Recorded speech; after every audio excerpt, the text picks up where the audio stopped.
Hello, Miss Ajeng. My name is Sharon Fernanda. I'm from LA51 class from Marketing Communication major. Now, I want to present about communication leadership.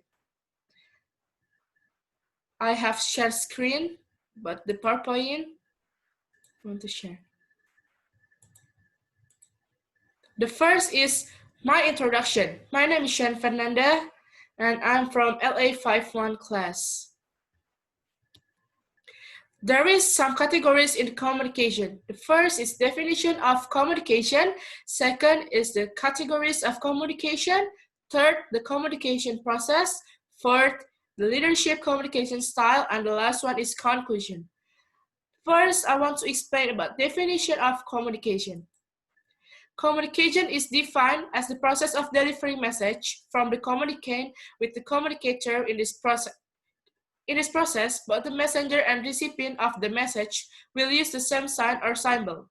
Communication is also described as the process of exchanging information or ideas to achieve mutual understanding. Communication is very important in various aspects of human life, especially in terms of organization.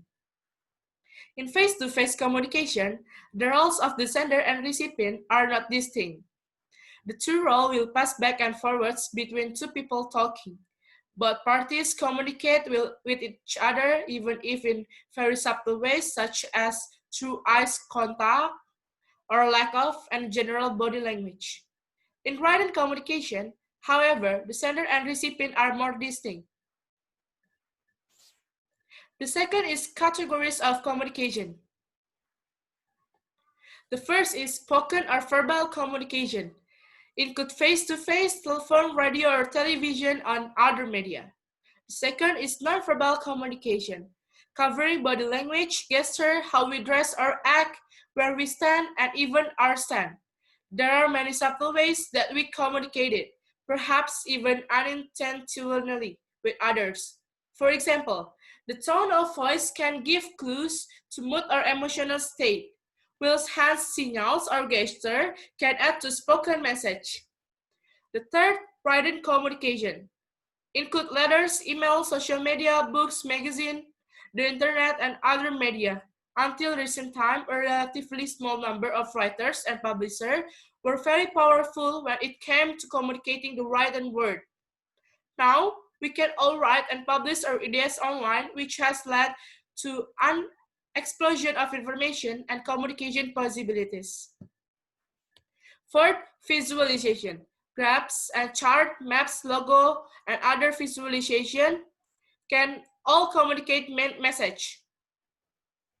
And the conclusion of the categories of communication is an effective communicator understands their audience, choose an appropriate communication channel.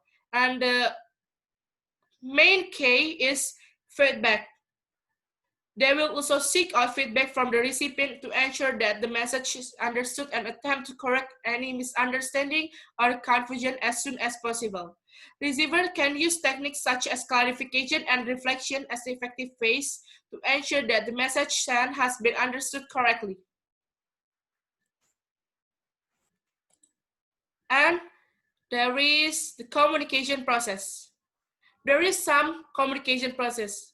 I will tell you four communication process. The first is communication channel. It's the term given to the way in which we communicate. It is therefore the method used to transmit our message to a recipient or to receive a message from someone else. The second is encoding message.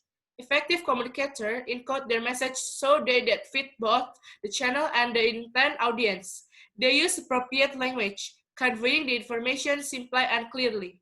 They also anticipate and eliminate likely causes of confusion and misunderstanding. The third is decoding message. People will decode and understand message in different ways. This will depend on their experience and understanding of the content of the message, how well they know the sender, their psychological state, and how they feel, and the time and place of receipt. The last is feedback. Recipients of message are likely to provide feedback on how they have understood the message through both verbal and nonverbal reaction. Effective communicators pay close attention to this feedback as it It's the only way to assess whether the message has been understood as intent, and it allows any confusion to be corrected. And the last one is conclusion.